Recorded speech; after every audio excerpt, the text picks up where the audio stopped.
Pero magkano? Ibang bahay Yes. ko eh. Ano ka ba? Nandiyan ka na lagi sa computer. Okay. Gumagaling siya. Pinapabayaan ko. Magkano na? Ala siguro, wala nang laman yung tiyan. Mami, meron ka bang kantong dyan? Sabi sa atin. O sige meron, ikaw na kumuha. Bumaba ka.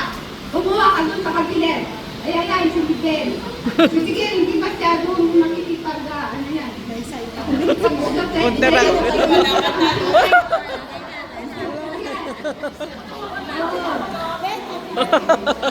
Ayan si Miguel. Pero ang nakakatuwa, kasi alam niya yung mga pakailangan ng mga apo niya. I mean, for a grandmother to know every detail, yung kailangan ng kanyang mga apo, talagang iisipin mo ang paborito siya.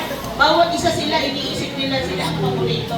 No? Diba po, nakaka-bless kasi pag wala talaga kami, umaalis kami, si mami talaga yung napapagbigay na namin. Kasi yung bahay po namin ay magkakatabi na. Oo nga, oo nga. Kaya nakaka-bless na merong mami at po na gano'n. Totoo, totoo. Kaya nga sinasabi, di ba, kahit sa mga anak, wala nga daw paborito, di ba? Ha? Ako na lang Tuesday. Ako na lang Tuesday. Okay. So anyways, meron pang ako. Meron pa.